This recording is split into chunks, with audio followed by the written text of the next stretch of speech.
Greetings, fellow subscribers and people sometimes entering this video because you're bored and have nothing else to do.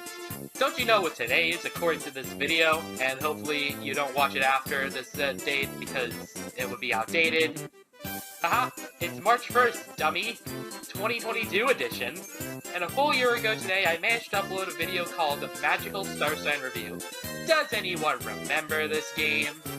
Well, according to the comment section and the view count, I'd like to say, yeah, they remember. After more and more videos posted by yours truly, some were good, some were mediocre, and some I just wish you never all seen. So to celebrate getting a year older, I wanted to rewind back to the beginning, you know, to remember our past and see these old videos again. I want to see how far I came, and what I did in said videos, because trust me, I forgot some of the stuff I said. It's been a wild year last year. For this video, I'm going to structure it like this. It's going to be in order of release date of said video, but if the video is a series attached to it, like the Magical Mystery series, I'll just review one episode after the other. So sit back, relax, grab something to munch on, because we're going to take it back now, y'all, to a time much, much simpler.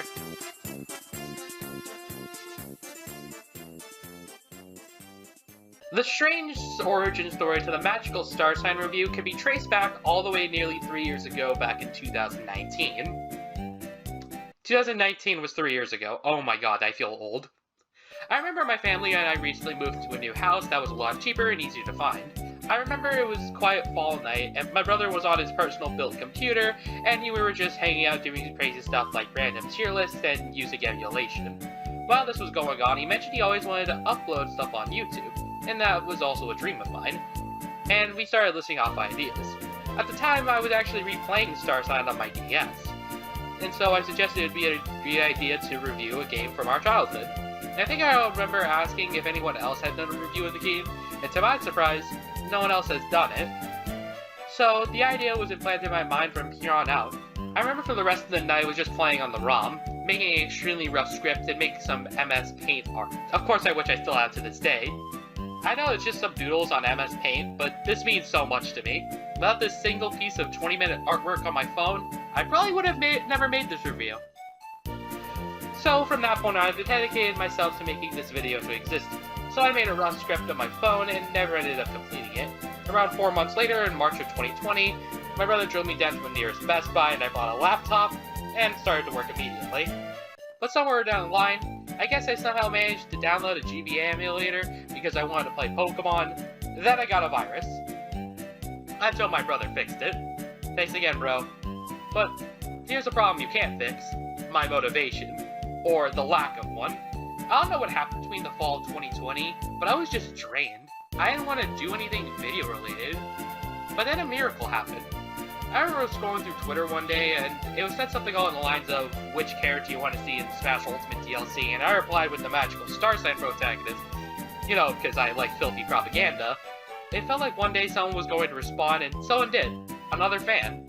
Suddenly I didn't feel alone, and after a Discord server was now available, and I joined instantly. Of course the server was small and only had like 6 people, but the new year of 2021 gained more and more people to join in. And something just awoke in me in that day. The fire that initially dimmed out so long ago suddenly erupted in flames. So I got to work on the final script, play the game for about a month, and finally started video progress. I know it's going to be rough with my lack of editing skills, but if little Timmy can do it, I can do it.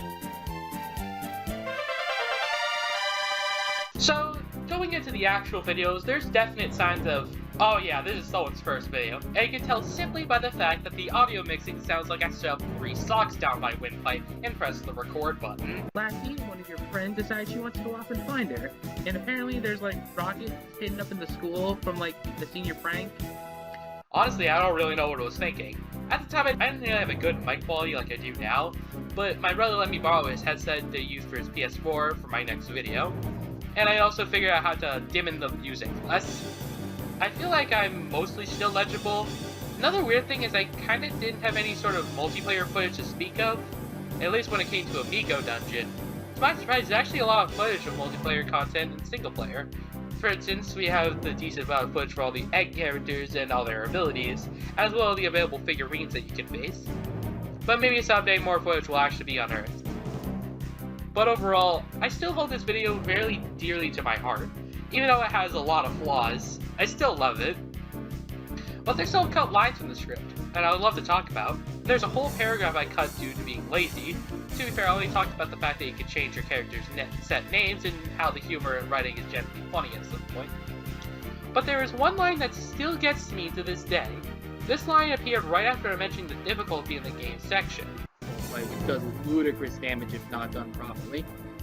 If you don't have a certain defensive salamander on your team. So get yourself a precious green boy for the low cost of $7.99, and we'll throw in 2 ships absolutely free when you call this number right now.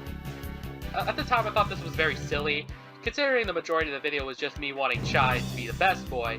Of course he still is, mind you. Also, I really didn't know how to edit funny stuff into my videos, so I typed in the internet and improved. Right? Salutations of the world of the internet, my name is Bumbleberry, same merchant who sold you the plastic fruit basket and the automatic nose hair trimmer, here to introduce a new and amazing revolutionary new product to the Benawakashi Black Marketplace. The green magical salamander. Use the salamander for anything. Beat up bullies, clean up your space riddle, do your taxes, evade your taxes, dispel horrors of the new world. Do anything, really. I don't care how naughty you are. Buy for the affordable price of $19.99. Now I know what you're thinking. This is not right, and you're right. This is absolutely not right. Call the number on screen right now to get my busted keyboard. How else is this creature gonna sell you this new fangled cryptocurrency?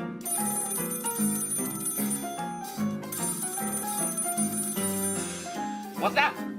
The salamander escaped the prison and left the planet? Well, what else am I supposed to use for my propaganda attempts? Well now, are you kids invested to see what's inside my other products?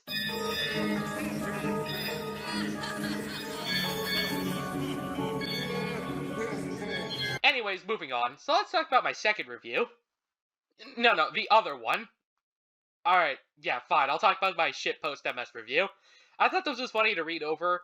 2 days later, the video was born. I spent 5 whole minutes working on the thumbnail, too.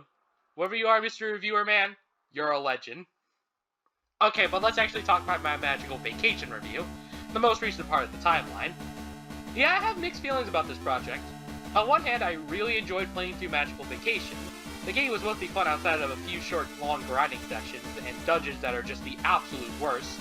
But on the other hand, I'm so upset with the video is like where it's going to be a slow burner. The view count is a great evidence of that. And the actual editing process was hell too. It crashed 5 times for the first half of the recording and that just wasn't fun. And honestly, it was just a slog. I had a lot of fun making the script though, and some of the Photoshop aspects. I use Photoshop a lot, and you should get used to that. But I just wished it did better overall. I know viewer count doesn't always amount to the quality. I mean, my first video has over 3K views, so maybe future people will see this video and like this video a lot more. And as for future reviews... Yeah, I'm not doing that, go away! Alright, next up on the list is the Magical Mystery Series, a series of videos I didn't think would even be a thing.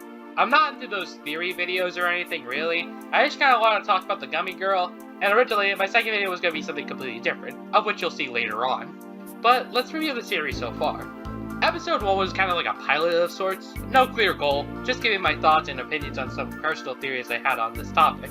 Nothing too crazy, you can actually kind of understand me better. The group didn't listen after being threatened by them.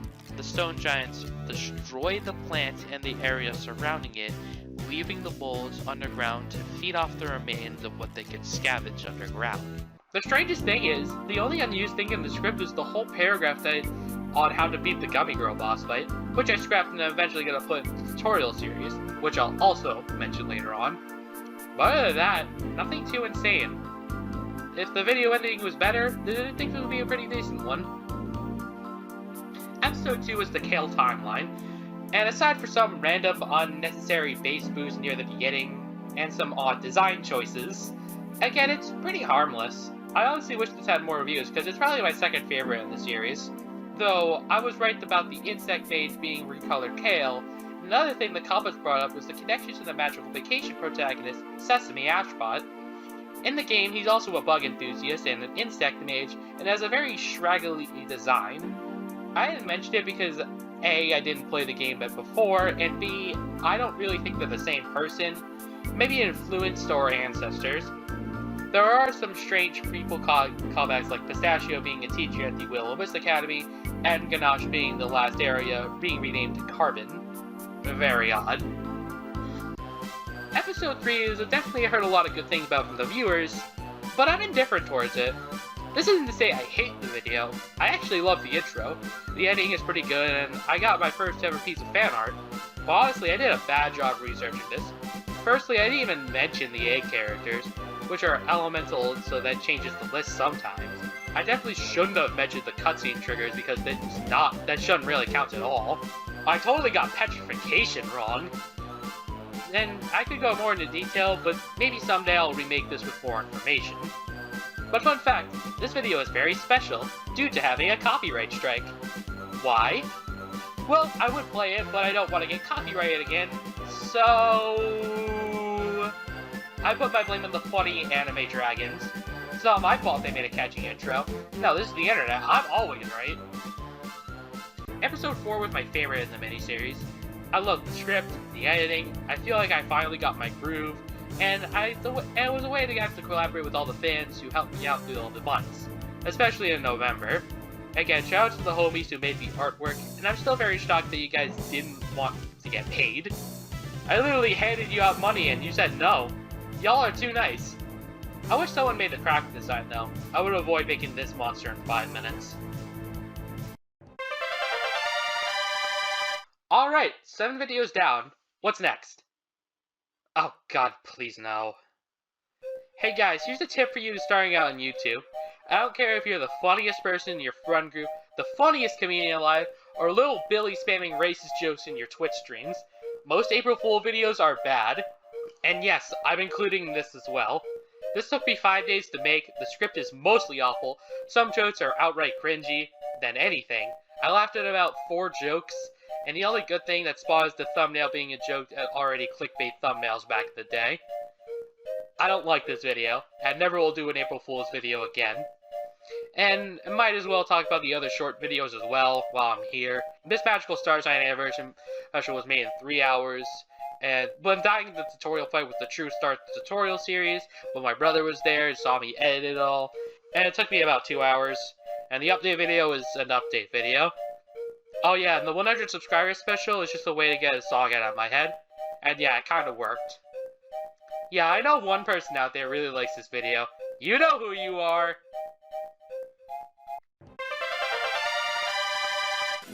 Next up is the Magical Starsign crossed over with Super Smash Bros. Ultimate DLC.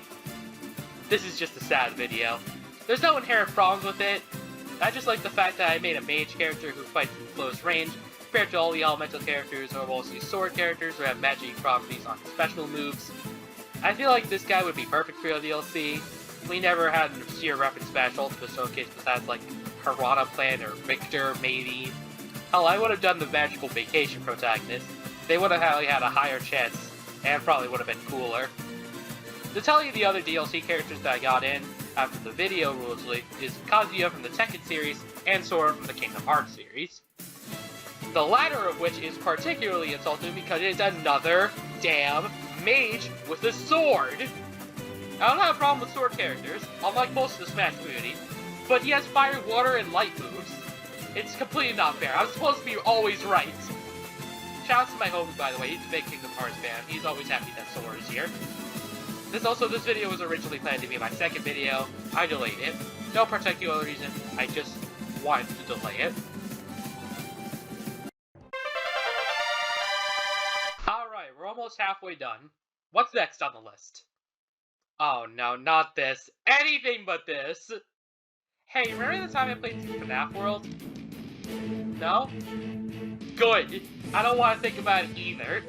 Not that I think the game is bad. Trust me, I played a lot worse. But like, if I could go back in time and tell myself to edit these videos better, I would. This entire series is awful, and I want you to stay clear of it. Episode 1 was just impossible to understand. Oh, Bonnie's dead again! Because the game didn't have audio features and it was too loud, and the edits were mostly unfunny. Episode 3 was incredibly forgettable, and I barely remember the editing process at all. And Episode 4 is probably a contender for the worst video of the Let's Play series on YouTube. I was just unfunny, I played like a 5-year-old who didn't understand video games, I didn't even bother to re-record the screwed up audio aspect because of my incompetence. The last game. Oh my god, of course. The series wasn't finished, and good thing too. I don't ever want to see this thing completed. I'm glad this video will probably stay at 10 views. But, you may have noticed I skipped episode 2. Nothing in this video is too remarkable, well, except for this. No options menu! What the? Huh? Huh? What? Huh? What?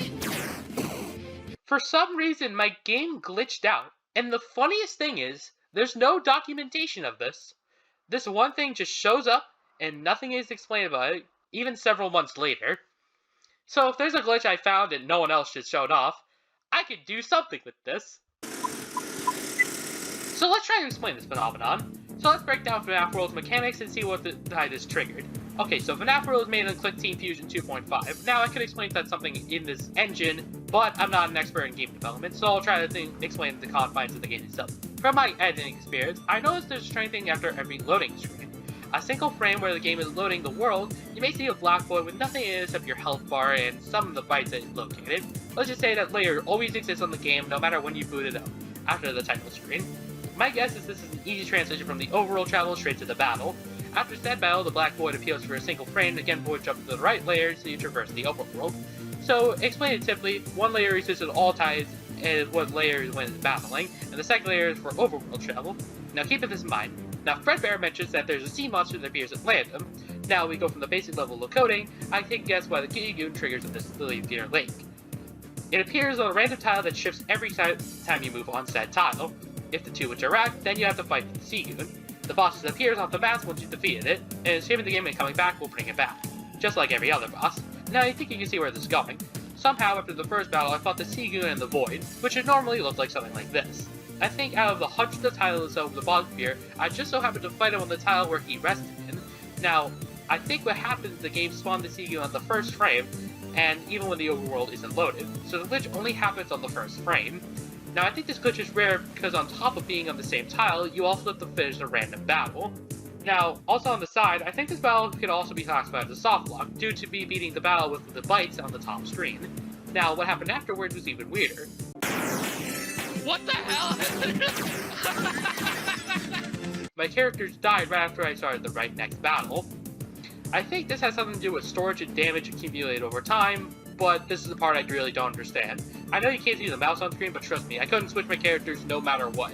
So in the end, this is the basic explanation I got from my knowledge. Now I dubbed the glitch, the Danger Boat.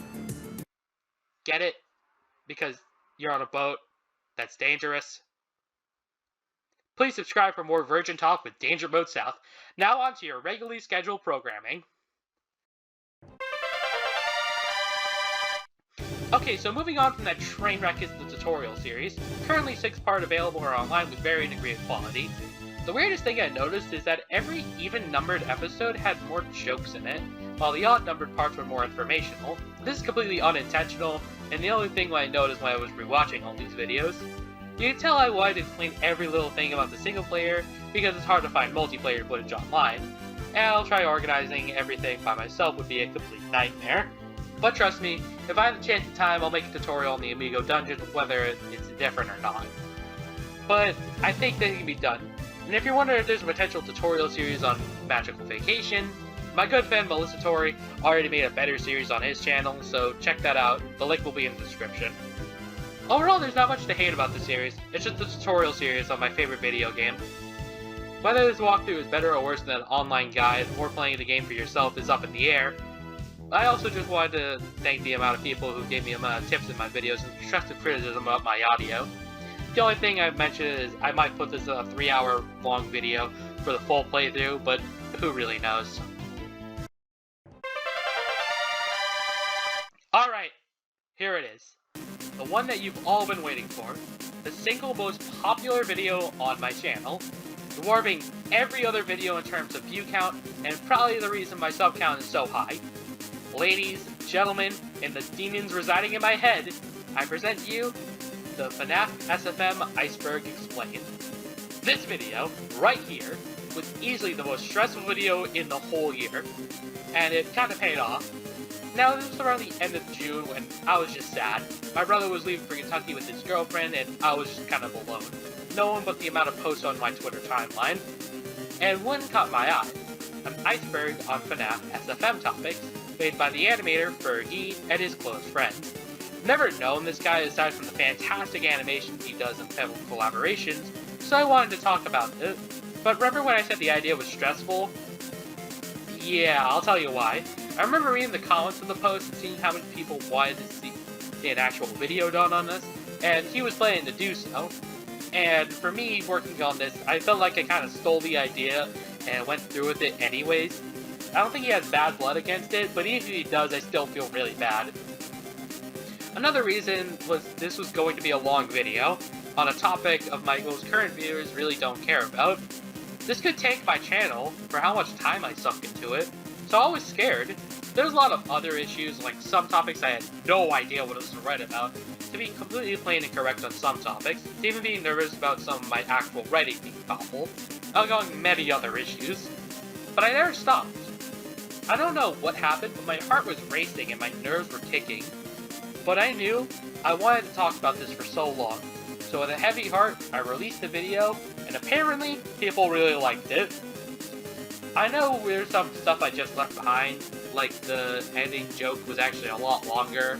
I didn't want to drag the joke any further. The Iceberg Explained may have so many cut corners into the video. If it was a square, it would actually be an awkward looking diamond, but I'm happy for this one. Even with its flaws, it's still probably the shining star of the attraction. Now that would have been a perfect topic to end it off on, but I just remembered I did a drawing video, and, well, it was certainly a video. The artwork is bad, but it was supposed to be. I'm not known for my artistic qualities, and this was just supposed to be some sort of joke. Nothing too serious. Though I'm a little annoyed that I had to record this twice, because the first recording never actually showed the drawing process. Though, I still have the drawing saves. I'll never forget the legend of these guys. I'm just very happy I didn't draw someone like this. That would have been very awkward. But yeah, that's everything. All the videos on my channel for the first year. I know 25 videos isn't that much, especially the SOM standards, but if you really want to judge, it's 2 videos per month, which isn't that bad, but it could have been better. Plus this year was just very hectic. Everything was all over the place. I've gained many new friends in my life, but I lost some as well. I've gotten more out there, but it's dangerous to be out there. I always feel like I have people on my side, but just not literally.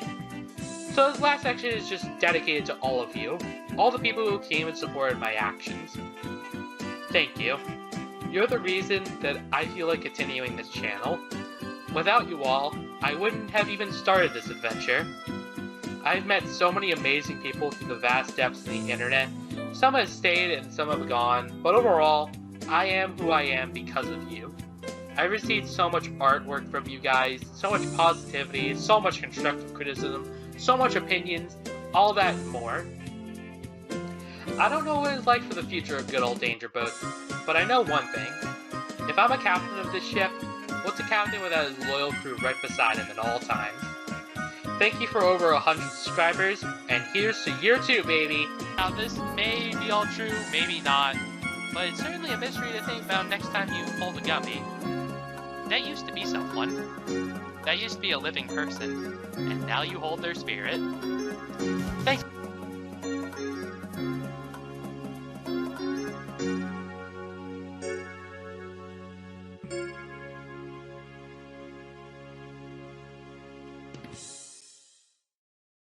Also, I'm still waiting on those adoption papers for my best boy, Nintendo.